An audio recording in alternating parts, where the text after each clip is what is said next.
Bismillahirrahmanirrahim. Assalamualaikum warahmatullahi wabarakatuh.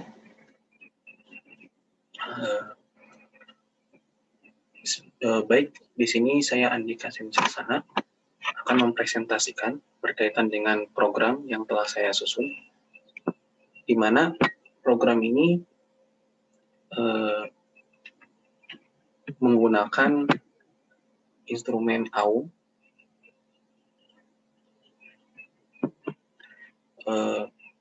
AUM umum, dan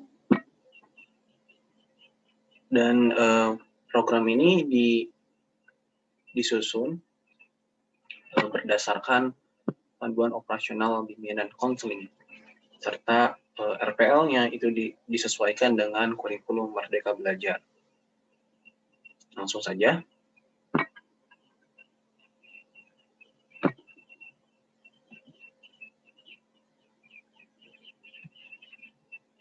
Nah, baik, ini ada beberapa daftar topik yang nantinya akan dibahas oleh saya. Yang pertama itu rasionalisasi, kemudian dasar hukum, kemudian visi dan misi, kemudian ada juga deskripsi kebutuhan, kemudian ada juga rumusan tujuan, ada juga komponen program, kemudian ada bidang layanan, kemudian ada rencana operasional atau action plan, ada juga pengembangan topik, kemudian juga ada evaluasi dan pelaporan, serta tindak lanjut, kemudian ada sarana dan prasarana, anggaran biaya, program semester, dan lampiran-lampiran beberapa lampiran. Yang tentunya lampiran ini itu terkait dengan RPL dan sebagainya. Nah, rasionalisasi. Nah, saat ini layanan bimbingan konseling yang diselenggarakan di SMK Negeri 1 Palasah, Kabupaten Majalengka, tentunya menghadapi banyak sekali tantangan, baik secara internal maupun eksternal. Kalau dilihat dari sisi internal nih, tantangan yang tentunya didapatkan atau masalah yang tentunya didapatkan itu ada penyesuaian akademik, kemudian belum mampu mengontrol diri, kemudian penyesuaian diri dengan budaya kelompok teman sebaya di sekolah, karena ini masih kelas 10 gitu ya, dan belum mampu menentukan pilihan karir gitu ya. Nah, tentunya masalah internal ini muncul karena penyesuaian belajar atau kurikulum belajar yang senantiasa berubah gitu, dan sistem pembelajaran juga sangat berubah gitu ya, yang tadinya biasanya offline kemudian sekarang menjadi online bahkan sepenuhnya gitu. Nah, kemudian dari sisi eksternal, siswa yang rentang usia perkembangan, remaja juga dihadapkan dengan perubahan budaya yang sangat cepat melalui adanya media sosial. Nah, ini juga sangat senantiasa menjadi permasalahan yang sangat penting dan sangat perlu menjadi perhatian, dan ini juga senantiasa kami fokuskan gitu ya. Itu berkaitan dengan hubungan muda-mudi gitu. Nah, kemudian dari sisi internal ini juga tentunya sesuai dengan fakta yang dari hasil asesmen itu yang dilakukan tentunya beberapa waktu lalu, ini sebagian besar siswa 10 TKJ 6 itu belum mampu mengontrol diri gitu ya, belum mampu mengontrol diri, kemudian juga ada juga mengalami hambatan dalam penyesuaian diri gitu. Jadi ada beberapa, mungkin sebagian dari daerah yang tentu saja agak jauh dari sekolah tersebut, itu agak sedikit sulit menyesuaikan diri dan sulit beradaptasi karena mereka masih di kelas 10. Apalagi mereka belum pernah tatap muka gitu ya satu sama lain dengan teman. Jadi ada beberapa siswa yang senantiasa tertinggal gitu dalam sosialnya gitu, dalam belajarnya gitu. Kemudian juga dalam masalah internal ini juga penyesuaian diri terhadap lingkungan teman sebaya yang senantiasa sulit terbentuk kondisi belajar kelompok yang kondusif. Jadi kondisi belajar kelompok yang kurang kondusif itu maknanya karena kan biasanya itu belajar online dan diberikan tugas online, maka ada beberapa siswa yang senantiasa sulit gitu ya, sulit menyesuaikan terhadap kondisi belajar yang tentunya kurang kondusif. Kemudian dari sisi eksternal juga itu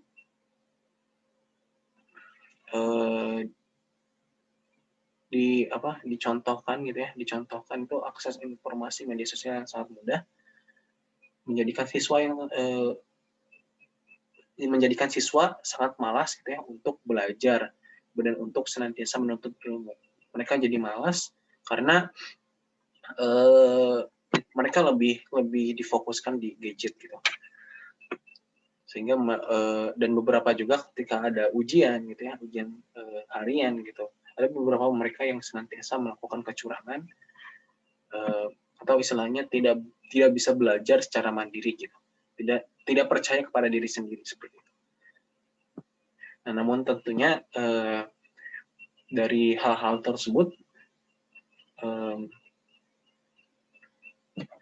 tentunya kami melihat gitu ya, ada beberapa siswa yang senantiasa memiliki potensi yang cukup besar gitu, yang bisa dikembangkan bakat dan minatnya. Seperti kemampuan menulis ilmiah, kemudian juga ada aktif dalam kegiatan olahraga gitu. Ada juga berbakat dalam bidang penalaran pelajaran dan lain-lain gitu ya. Tentunya ini senantiasa bisa kita kembangkan, bisa kita rencanakan untuk senantiasa diasah kemampuan-kemampuan mereka. Yang tentunya sejalan dengan hal itu didukung dengan fasilitas-fasilitas SMK Negeri 1 Palasa ini yang senantiasa memadai, maka bisa istilahnya perkembangan potensi peserta didik tersebut itu bisa senantiasa lebih cepat dan bisa lebih terfasilitasi gitu.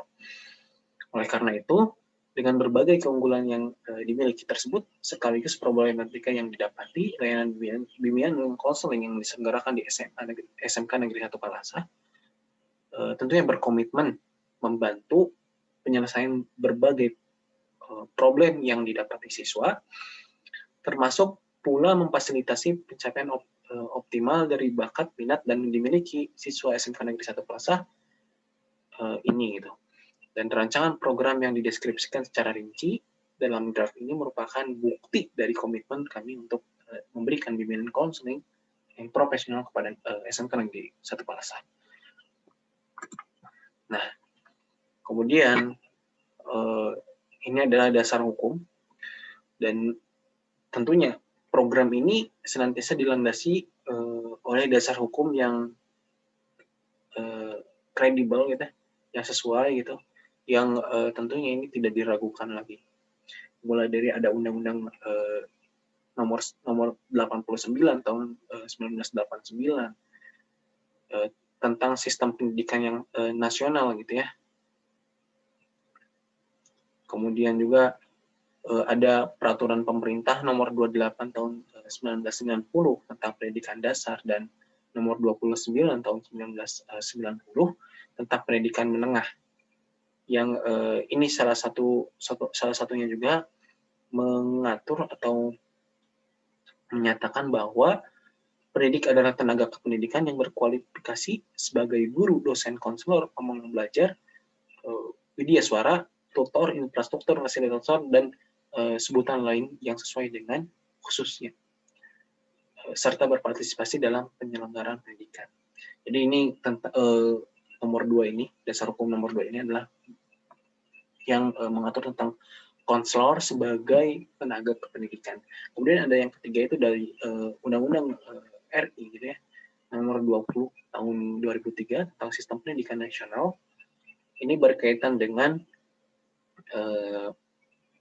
pelayanan konseling, pelayanan bimbingan dan konseling yang tentunya itu sudah merupakan bagian dari kurikulum yang sudah diatur oleh kementerian tentunya.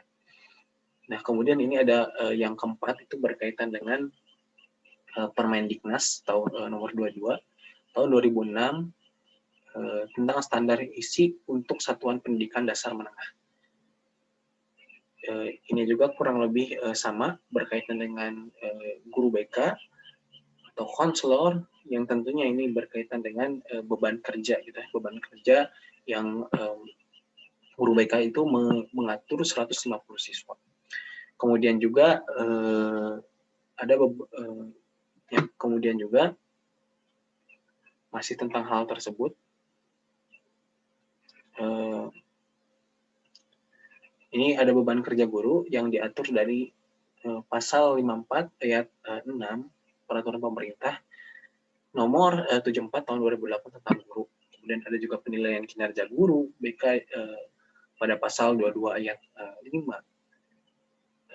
Peraturan bersama Kementerian Pendidikan dan Kepala Badan Kepegawaian Nasional nomor 3 garis miring 5 garis miring PB garis miring 2010 dan nomor 14 tahun 2010 tentang petunjuk pelaksanaan jabatan fungsional guru dan angka kreditnya. Kemudian ada peraturan Permendiknas nomor 27 tahun 2008 tentang standar kualifikasi kompetensi konselor. Kemudian juga ada Permendikbud nomor 70 tahun 2013 tentang kerangka dasar dan struktur kurikulum SMA. Kemudian juga ada Permendiknas nomor 11 tahun 2014 tentang bimbingan dan konseling pada pendidikan dasar dan POP atau program operasional penyelenggaraan bimbingan dan konseling SMK tahun 2016. Kemudian visi dan misi SMK Negeri 1 Palasah. Visi SMK Negeri 1 Palasah adalah unggul dalam prestasi, kemudian beriman, berbudi, dan berwawasan lingkungan. Kemudian misinya adalah mewujudkan prestasi siswa yang cerdas, terampil, cinta tanah air, beriman, bertakwa, dan berwawasan lingkungan. Yang kedua itu mewujudkan pembelajaran yang efektif dan efisien, kemudian melaksanakan pengembangan profesionalisme guru dalam proses pembelajaran. Selanjutnya itu memenuhi sarana dan prasarana pendidikan sesuai dengan kebutuhan. Dan yang terakhir itu melaksanakan manajemen pengelolaan sistem pendidikan yang transparan dan akuntabel. Kemudian visi dan misi bimbingan dan konseling SMK Negeri 1 Palasah, yaitu visinya terwujudnya kehidupan kemanusiaan yang membahagiakan melalui tersedianya pelayanan bantuan dalam pemberian dukungan perkembangan dan pengentasan masalah agar peserta didik berkembang secara optimal, mandiri, dan bahagia. Kemudian misinya itu ada 3, ada misi pendidikan, misi pengembangan, dan misi pengentasan masalah. Misi pendidikan yaitu memfasilitasi pengembangan peserta didik melalui pembentukan perilaku afektif, normatif dalam kehidupan keseharian dan masa depan pendidikan. Kemudian juga misi pengembangan itu memfasilitasi pengembangan potensi dan kompetisi peserta didik di dalam lingkungan sekolah atau madrasah, keluarga, dan masyarakat. Kemudian fungsi pengentasan masalah yaitu memfasilitasi pengentasan masalah peserta didik mengacu kepada kehidupan efektif sehari-hari. Nah, ini ada deskripsi kebutuhan, di mana dalam deskripsi ini saya jabarkan, dan saya tidak memasukkan tabel, dikarenakan saya ingin senantiasa lebih memfokuskan pada grafik, pada data-data yang didapati di sini. Nah, dalam hal ini kebutuhan peserta didik dan atau konselor dapat diidentifikasi berdasarkan asumsi teoritik dan hasil kebutuhan yang dilakukan dalam melaksanakan tugasnya. Guru bimbingan dan konseling terlebih dahulu menyusun daftar kebutuhan atau need assessment. Tujuannya itu penyusunan instrumen tersebut untuk mengetahui kebutuhan dan permasalahan konsumen. Nah, ini ada profil kelas, di mana dalam profil kelas kali ini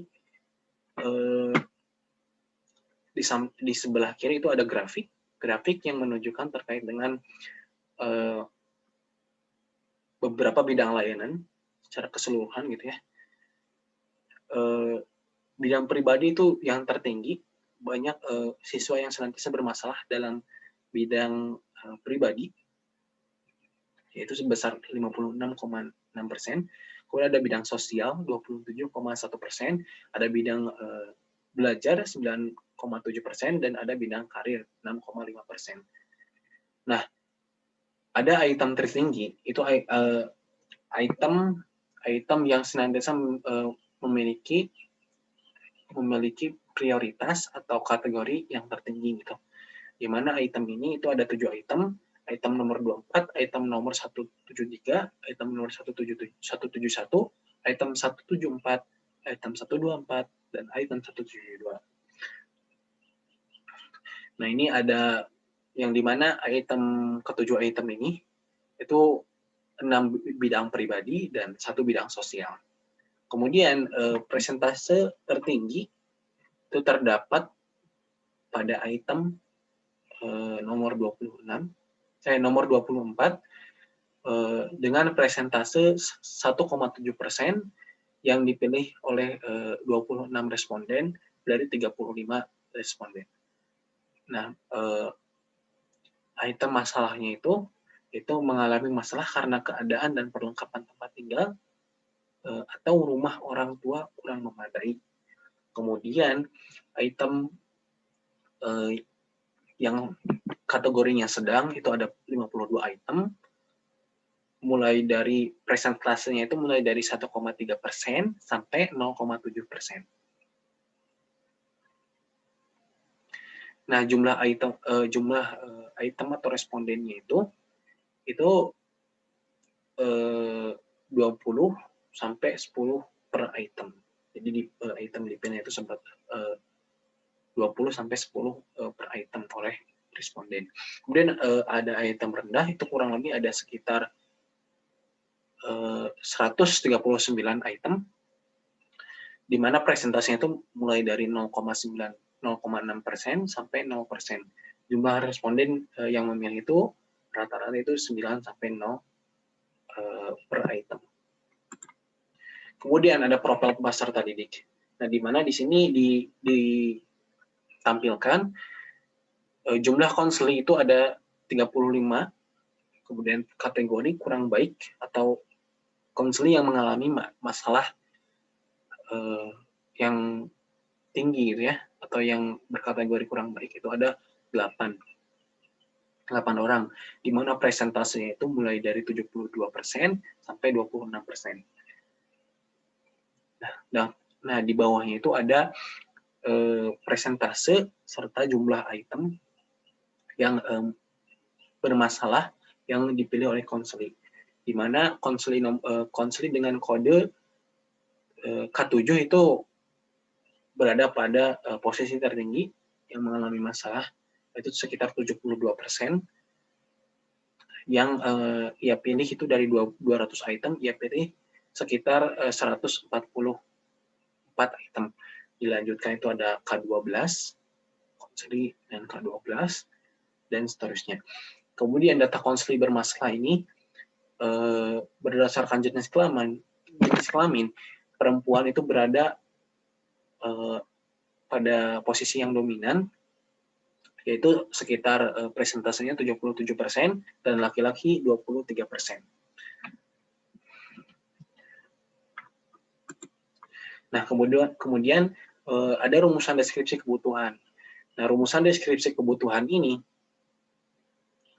tentunya ini diidentifikasikan berdasarkan asumsi tentang tugas perkembangan yang seharusnya dicapai peserta didik atau konseli dan asesmen kebutuhan yang telah dilakukan pada tahap sebelumnya, yang senantiasa mereka masih mengalami hambatan dalam tugas perkembangannya yang ditampilkan dalam asesmen ini. Hasil asesmen ini lah yang tentunya menjadi deskripsi kebutuhan yang akan difasilitasi dalam pencapaian tujuan layanan yang akan diberikan. Ini ada gambaran dari deskripsi kebutuhan, di mana ada bidang pribadi, hasil asesmen kebutuhannya itu badan terlalu kurus atau terlalu gemuk, yang kemudian dirumuskanlah kebutuhannya itu tentunya menerima dengan positif kondisi fisik. Karena mereka itu kadang di usia-usia belasan, itu kadang mereka itu senantiasa bermasalah dengan penampilannya, dengan postur tubuhnya. Jadi dibutuhkan menerima dengan positif kondisi fisik. Kemudian topik masalah itu jasmani dan kesehatan, dan seterusnya. Ini ada beberapa tampilan dari rumusan kebutuhan masalah, ada bidang karir, belajar, dan tentunya ada juga bidang sosial. Nah, kemudian rumusan tujuan. Rumusan tujuan ini disusun berdasarkan hasil asesmen yang dilakukan atau hasil deskripsi kebutuhan peserta didik atau konseling. Rumusan tujuan akan dicapai dan disusun dalam bentuk perilaku yang harus dikuasai oleh peserta didik atau konseling setelah memperoleh layanan bimbingan konseling.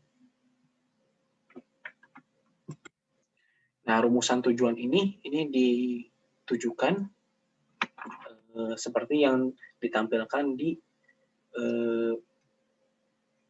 presentasi atau PowerPoint yang saya tampilkan di sini. Ini ada bidang pribadi, ada bidang sosial, dan ada bidang belajar. Nah, di mana dalam bidang-bidang ini, ini ada rumusan tujuannya yang didasari dari rumusan kebutuhan masalah.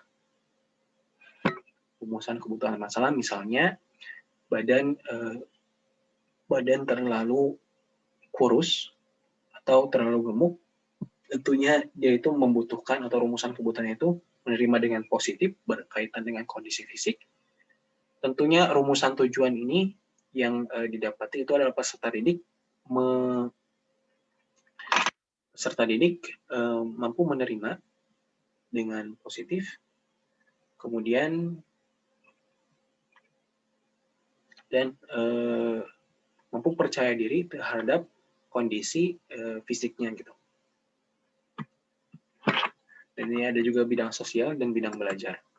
Nah, terkait dengan komponen program. Nah, komponen program ini adalah merupakan program bimbingan konseling yang akan dilaksanakan di SMK Negeri 1 Palasah, Kabupaten Majalengka, yang terdiri dari ada 4 layanan. Yang pertama itu ada layanan dasar, layanan peminatan dan perencanaan individual, layanan responsif, serta dukungan sistem. Layanan dasar ini berkaitan dengan proses pemberian bantuan kepada semua peserta didik atau konseling yang berkaitan dengan pengembangan sikap, kemudian pengetahuan, dan keterampilan dalam bidang pribadi, sosial, belajar, karir. Sebagai pengejawantahan tugas-tugas perkembangan yang diorganisasikan berkenaan dengan pengetahuan tentang diri dan orang lain, perkembangan belajar, serta aktivitas yang langsung diberikan kepada peserta didik atau konseli, yang tentunya strategi lain itu bisa melalui bimbingan kelompok, bimbingan klasikal, bimbingan lintas kelas, pengembangan media poster, dan lain sebagainya. Seperti itu.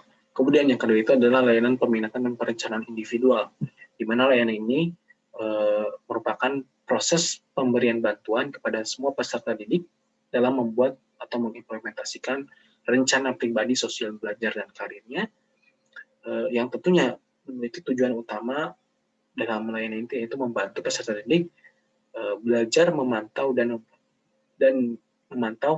memahami pertumbuhan dan perkembangan dirinya sendiri, dan mengambil tindakan secara positif, secara proaktif terhadap informasi layanan peminatan dan perencanaan ini berisi tentang membantu peserta didik senantiasa untuk mengembangkan kemampuan potensi dirinya, baik itu dalam bidang pribadi, bidang sosial, bidang belajar, serta bidang karir.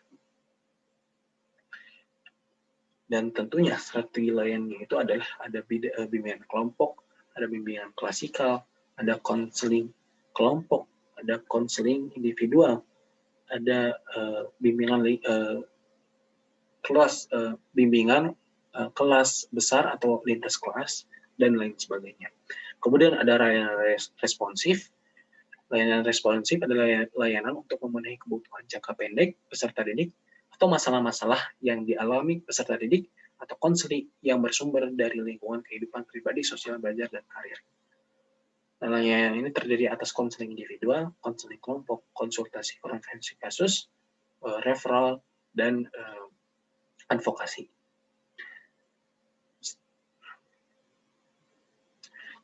Tujuan layanan responsif adalah tentunya mengentaskan permasalahan yang sifatnya urgen atau yang harus senantiasa diselesaikan secara segera mungkin, yang tentunya ini merupakan sebuah tugas yang harus guru bimbingan konseling capai dan lakukan. Kemudian ada dukungan sistem. Dukungan sistem ini merupakan komponen pelayanan dan kegiatan manajemen, tata kerja, infrastruktur, dan pengembangan keprofesionalan konselor secara berkelanjutan yang secara tidak langsung memberikan bantuan kepada peserta didik atau memfasilitasi kelancaran perkembangan peserta didik, atau aktivitas yang dilakukan dalam dukungan ini. Aktivitas dalam dukungan sistem ini ada dua hal. Yang pertama itu kegiatan administrasi, ada kegiatan tambahan, dan pengembangan profesi konselor.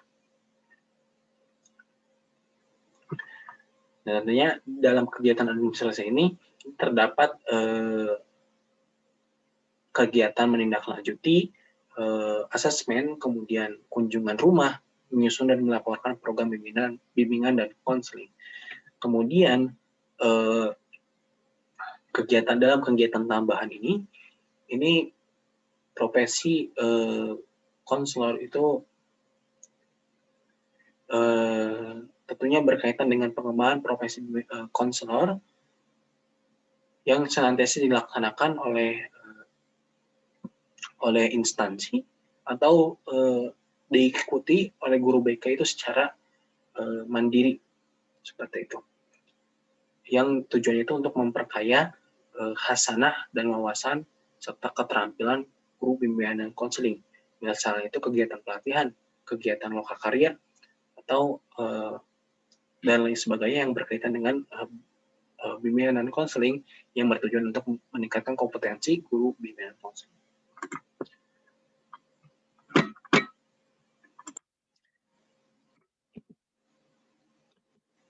Kemudian ini adalah komponen program, di mana komponen program ini ada dibagi 4 yang telah saya sebutkan, dan proporsinya itu kurang lebih seperti diagram lingkaran yang saya tampilkan di situ. Layanan dasar adalah 35%, perencanaan penyataan individual itu ada 30%, layanan responsif itu 25%, dan dukungan sistem ada 10%. Di mana untuk perhitungan waktunya itu saya buat berdasarkan panduan operasional bimbingan konseling. Proporsinya itu proporsi layanan dasar itu 25-35%. Dan saya buat di situ adalah 35% atau maksimal. Kemudian dikali 24 jam, jadi 8,4 jam per pekannya. Kemudian layanan peminatan dan perencanaan individual itu 30%. Dikali 24 jam, jadi 7,2 jam. Kemudian layanan responsif 25%, dikali 24 jam, kemudian jadi 6 jam. Kemudian layanan dukungan sistem yaitu 10%, dikali 24 jam, jadi 2,4 jam. Jadi total 100%, sehingga total jam per pekan itu 24 jam. Kemudian ini adalah komponen program dari layanan dasar, di mana ini ada 27 layanan, ada 27 layanan dasar.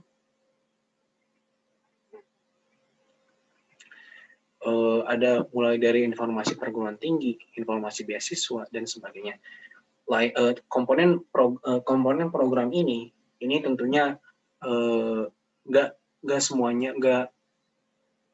semua asesmen kebutuhan saya masukkan di sini, karena ada beberapa asesmen kebutuhan atau rumusan kebutuhan yang tentunya memiliki kesamaan dalam tujuan layanan dan tujuan rumusan dan kesamaan rumusan kebutuhan, sehingga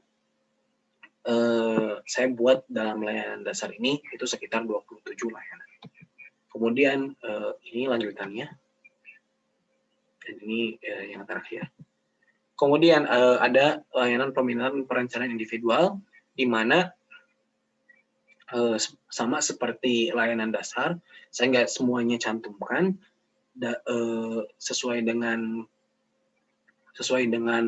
rumusan kebutuhan, tetapi karena ada beberapa rumusan kebutuhan dan rumusan tujuannya itu sama, maka saya kerucutkan menjadi 25 komponen program.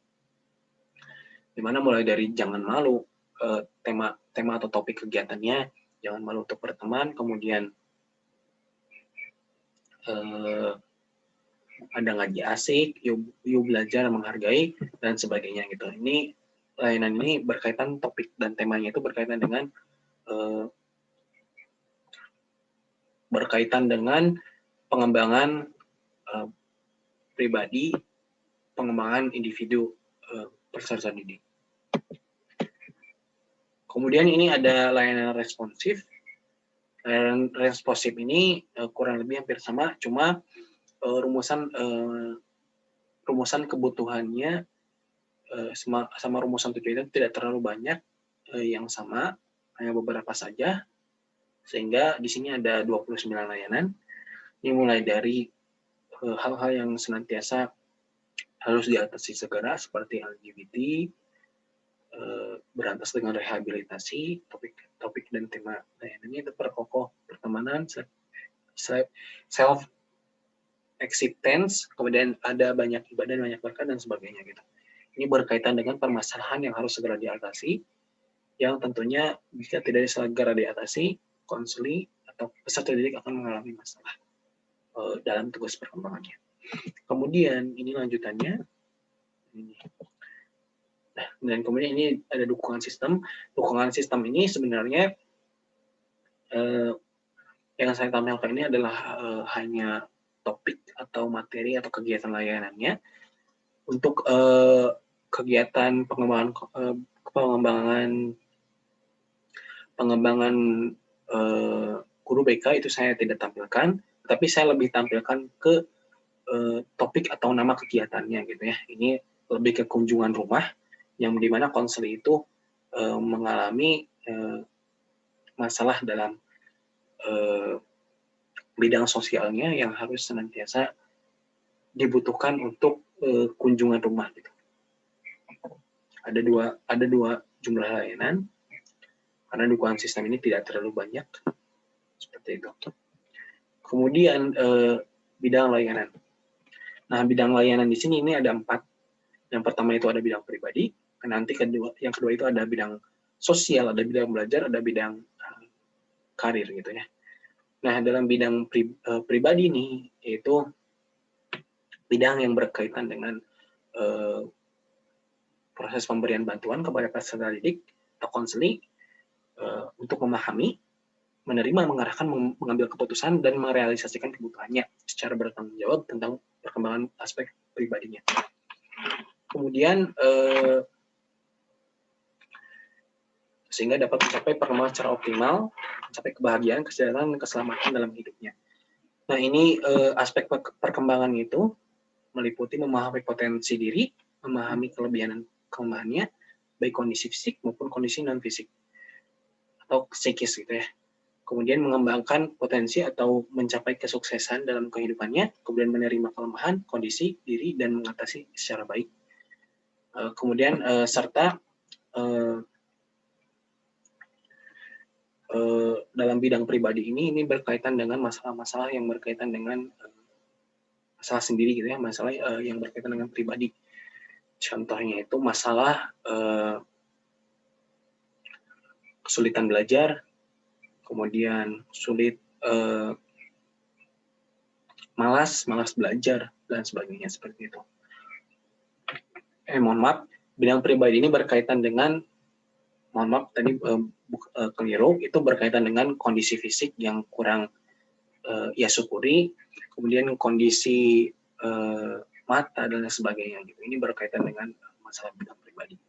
Kemudian dalam bidang sosial ini ada, itu berkaitan dengan masalah sosial yang bertujuan dalam bidang sosial ini, konseling atau guru BK memberikan bantuan bertujuan untuk memahami lingkungannya dan dapat melakukan interaksi secara positif serta terampil berinteraksi sosial maupun mengatasi masalah-masalah yang dialaminya, mampu menyesuaikan diri dan memiliki keserasian hubungan dan lingkungan sosial sehingga mencapai kebahagiaan dan bermakna dalam kehidupannya.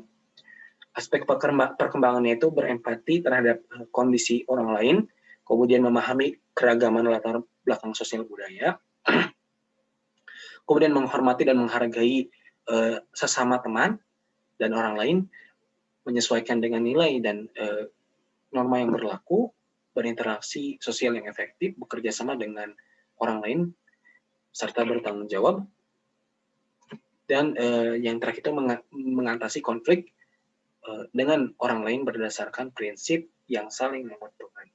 Kemudian selanjutnya itu ada bidang belajar, di mana dalam bidang belajar ini berkaitan dengan proses pemberian bantuan guru BK kepada peserta didik guna menggali potensi diri untuk belajar,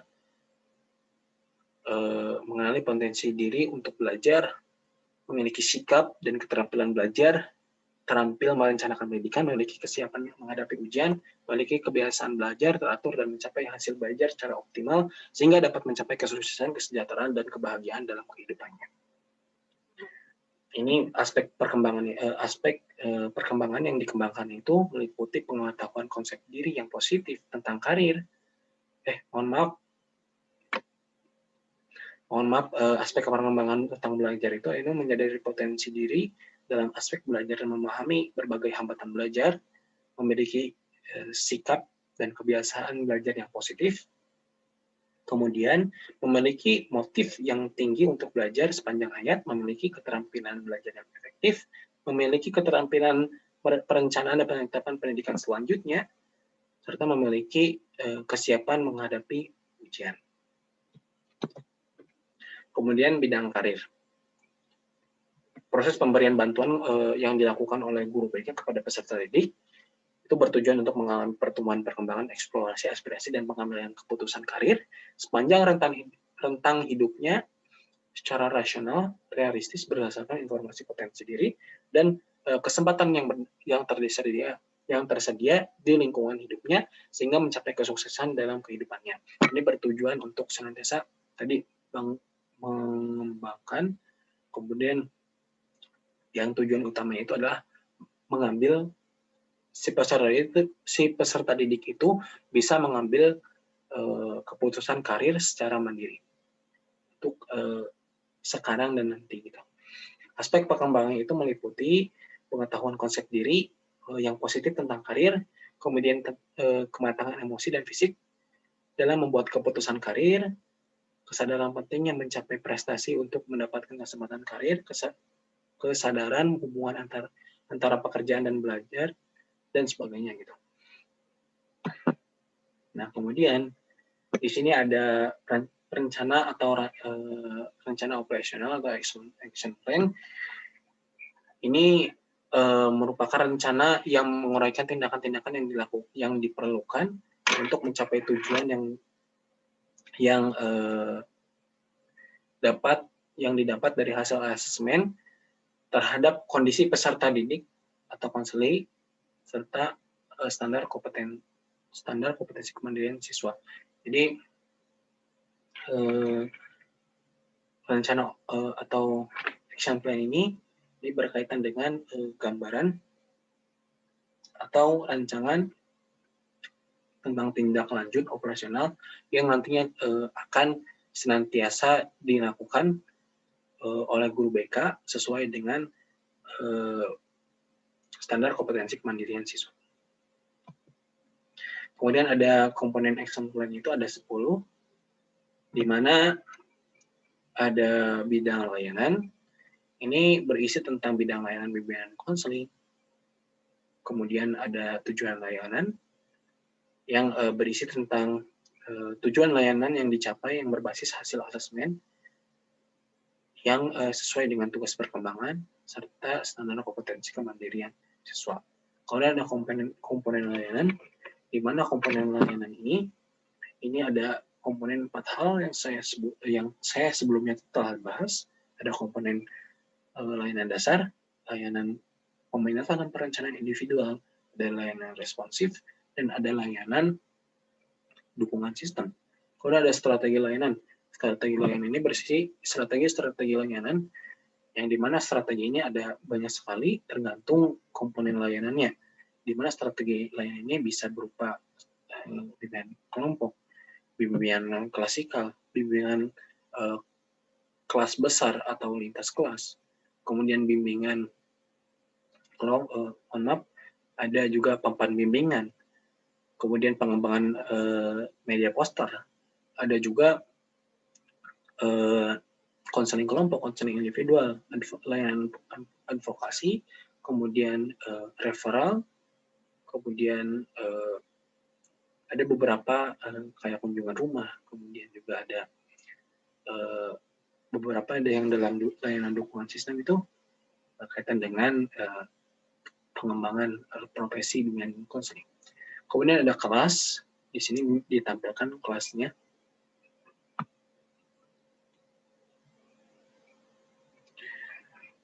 Kemudian ada materi layanan. Kemudian ada materi layanan ini disesuaikan dengan tujuan layanan yang ingin dicapai. Kemudian ada metode yang dilakukan dalam layanan nanti. Tentunya ada beberapa metode yang senantiasa disesuaikan dengan pendekatan yang digunakan. Kemudian alat atau media yang digunakan, ada evaluasi, serta ada ekuivalensi. Untuk evaluasi sendiri itu ada dibagi dua ya, ada evaluasi proses, ada evaluasi hasil, yang tentunya bertujuan untuk melihat sejauh mana keberhasilan program bimbingan konseling yang dilakukan. Kemudian ada ekuivalensi, berisi tentang penyetaraan kegiatan bimbingan dan konseling yang dilakukan dengan jumlah jam.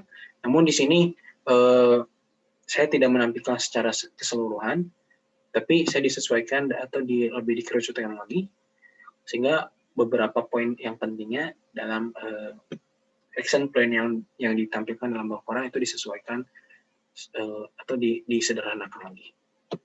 Dan ini merupakan action plan-nya. Itu ada bidang layanan, ada tujuan layanan, ada komponen layanan, ada strategi layanan, ada materi layanan, ada metode, media, evaluasi. Karena karena ini merupakan satu kelas, jadi saya hilangkan kelasnya seperti itu. Dan kemudian ada pengembangan tema atau topik. Nah, tema atau topik merupakan rincian lanjutan dari identifikasi atau deskripsi kebutuhan peserta didik atau konseling dalam aspek perkembangan pribadi, sosial, belajar, dan karir yang akan dituangkan dalam RPL atau rencana pelaksanaan bimbingan konseling. Nah, pengembangan topik ini tentunya ini didasari dari materi layanan yang kemudian dikembangkan lagi menjadi submateri layanan yang disesuaikan dengan kebutuhan. Ini merupakan pengembangan tema topik, ada bidang pribadi di sini, dan saya tampilkan juga ada alokasi waktunya itu 2 jam, rata-rata semuanya itu 2 jam pelajaran. Submateri layanannya, ini ada beberapa, misalnya pola hidup sehat, tujuan layanan itu peserta didik menerima dan mensyukuri kondisi fisik yang ada pada dirinya, dan kondisi dan menjaga kondisi fisik agar tidak rentan sakit. Kemudian juga di sini ada materi layanan itu adalah pola hidup sehat, ada submaterinya itu ada kurang lebih ada 5, dan alokasinya itu ada jam pelajaran. Untuk lebih detailnya itu bisa dilihat dari di PDF di program layanan. Ini lanjutannya. Kemudian ada evaluasi. Nah, evaluasi merupakan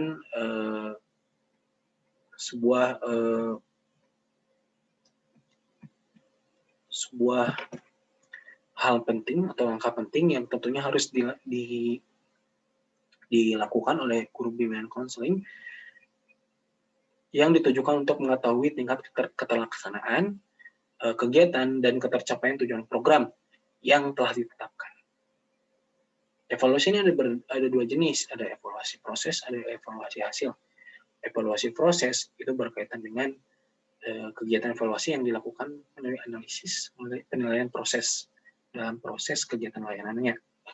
Selama kegiatan pelayanan bimbingan konseling, tentunya guru BK selain memberikan layanan, itu dilakukan evaluasi secara proses. Yang fokusnya itu adalah keterlibatan unsur-unsur dalam pelaksanaan kegiatan bimbingan konseling.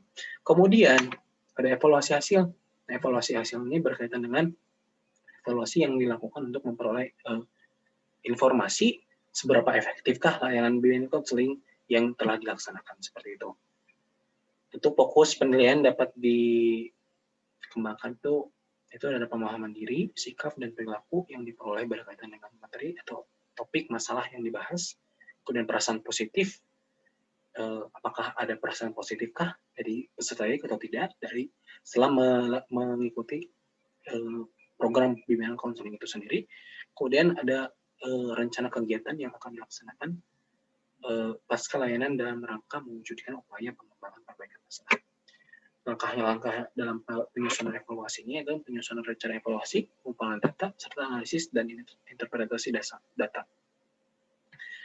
Kemudian ada pelaporan. Nah, pelaporan ini merupakan langkah setelah evaluasi. Isinya itu melaporkan atau mendeskripsikan data yang bersifat dan memberikan uraian analisis terhadap hasil-hasil yang telah dicapai dalam kegiatan evaluasi sebelumnya. Ini berkaitan dengan pelaporan. Kemudian ada tindak lanjut, di mana dalam tindak lanjut ini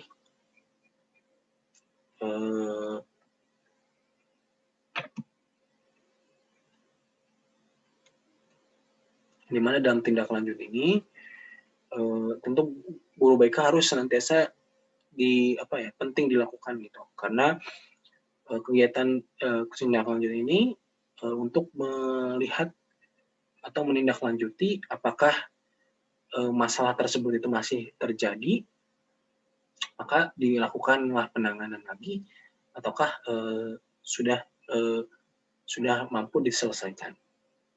Tentunya langkah-langkah tindak lanjut ini itu ada beberapa hal. Yang pertama itu menentukan aspek-aspek perbaikan atau peningkatan yang akan dilakukan, dan menyusun ulang desain program secara umum atau layanan bimbingan konseling tertentu dalam rangka perbaikan atau pengembangan, kemudian melaksanakan kegiatan tindak lanjut sesuai dengan aspek-aspek yang akan diperbaiki atau dikembangkan dan alokasi waktu yang telah ditentukan. Selanjutnya itu adalah sarana dan prasarana. Untuk sarananya sendiri ini ada beberapa hal, di mana sarananya itu adalah yang digunakan atau yang dibutuhkan itu ada yang pertama alat pengumpulan data, alat penyimpanan data, kemudian pelengkapan penindakan teknis, pelengkapan administrasi. Alat pengumpulan data sendiri itu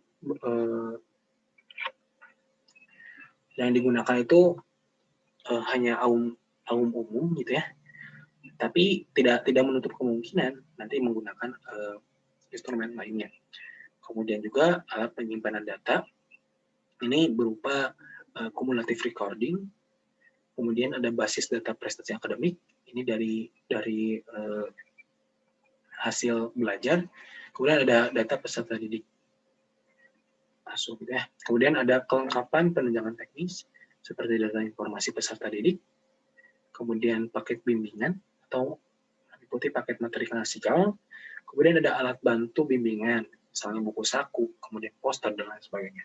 Kemudian perlengkapan administrasi, ini berkaitan dengan sarana yang harus dibutuhkan itu adalah alat tulis, format, perencanaan kegiatan, penjelidan, laporan kegiatan, dan sebagainya, seperti itu. Kemudian prasarana, ini berkaitan dengan ruang tamu, ruang kerja, ruang bimbingan konseling, kelompok atau diskusi, kemudian ruang dokumentasi. Nah, dalam prasarana ini, alhamdulillah udah beberapa yang tentunya udah sedikit kemajuan dalam bimbingan konseling SMK Negeri Satu Palasa. Namun kami ingin senantiasa menjadi lebih baik, memberikan layanan terbaik, maka kami senantiasa ingin memiliki atau membutuhkan prasarana ini. Prasarana ini yang tentunya dibutuhkan untuk senantiasa menunjang kegiatan program bimbingan dan konseling. Kemudian di sini ada anggaran biaya. Ini berkaitan dengan rincian besaran anggaran yang dibutuhkan, di mana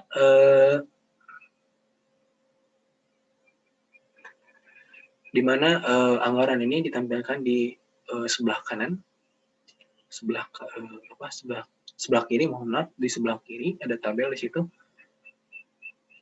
Ada 4 bagian. Yang pertama dalam bidang layanan BK, anggaran untuk bahan habis pakai, anggaran untuk sarana prasarana, dan anggaran lain-lainnya. Nah, kemudian ini ada kurang lebih menghabiskan 8 juta. Yang besar itu pada sarana prasarana, pada AC ruangan, karena ruangan BK itu belum terlalu nyaman, maka kami mengajukan untuk senantiasa bisa lebih nyaman dengan adanya AC ruangan atau penyejuk ruangan. Seperti itu. Kemudian ini ada program bimbingan dan konseling di semester ganjil, di mana program bimbingan dan konseling ini mulai dari persiapan, di mana ini dilakukan di awal semester, pembagian tugas guru bimbingan dan konseling, kemudian asesmen, kebutuhan, dan lain sebagainya gitu di bawahnya. Kemudian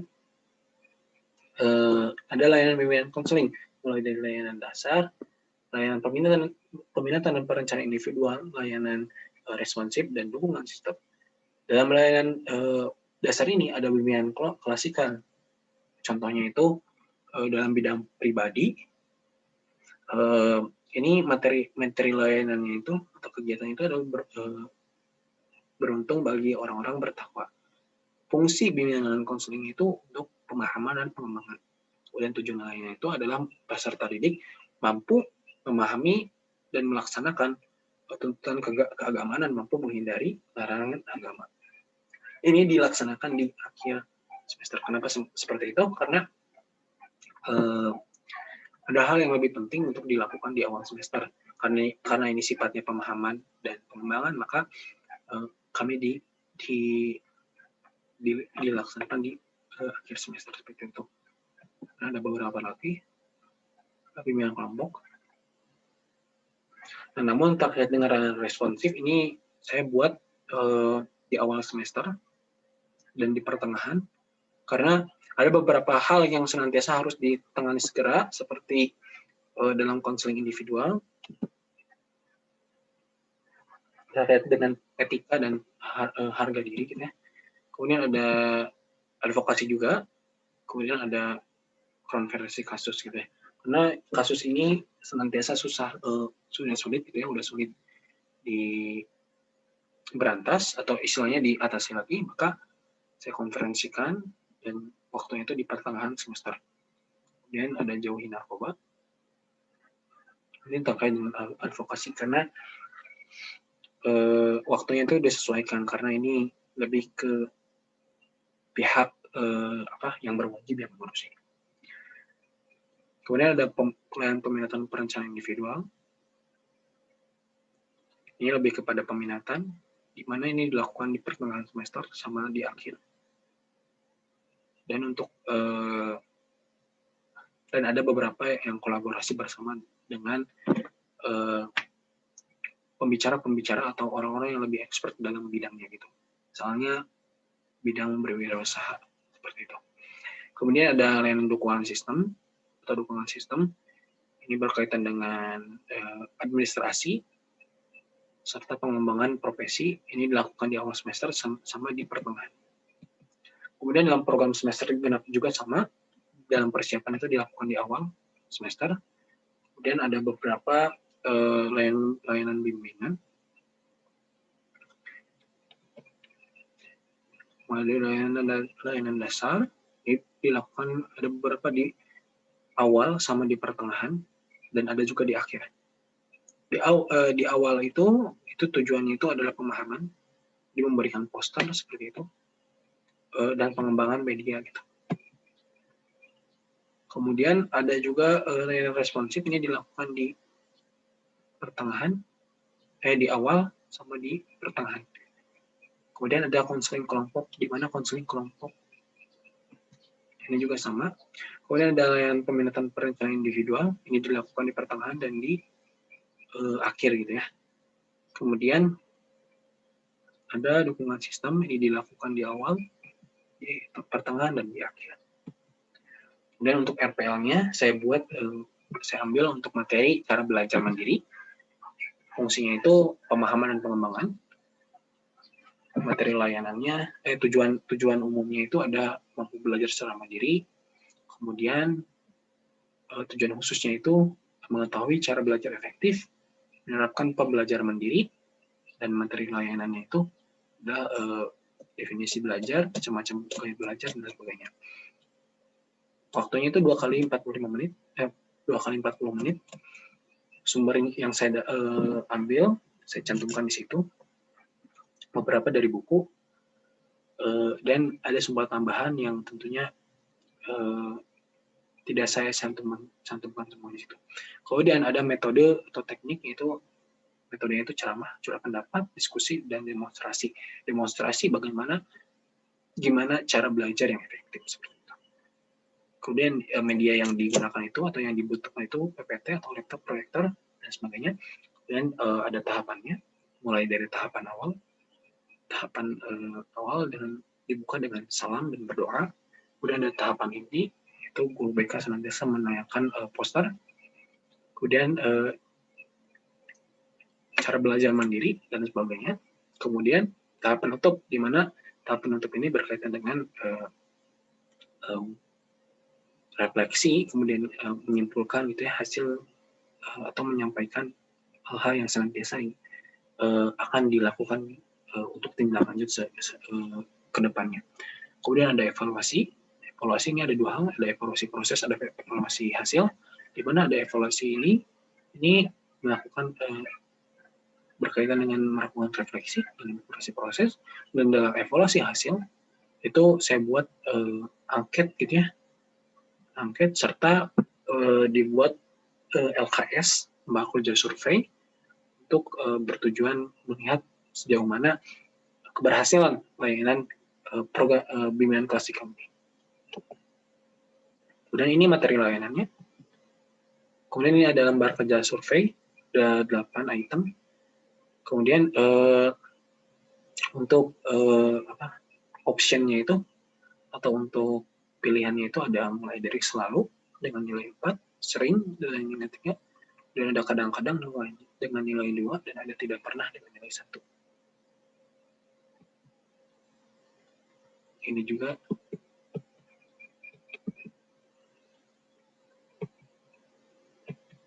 sama. Kemudian ini bimbingan kelompok. Bimbingan kelompok ini berkaitan dengan membangun kepercayaan diri. Kemudian kurang lebih hampir sama dengan bimbingan klasikal. Metode yang digunakan, namun ini tidak menggunakan PowerPoint atau laptop, tetapi lebih kepada alat tulis, papan tulis, video, dan sebagainya seperti itu. Dan dibarengi dengan permainan-permainan. Ini ada evaluasi juga kurang lebih sama. Kemudian ini ada konseling kelompok. Ini konselingnya itu ada kurang lebih 8 orang, di mana ini masalahnya itu atau topik masalah itu adalah terkait dengan kejujuran. Tidak menggunakan media karena disesuaikan dengan pendekatan.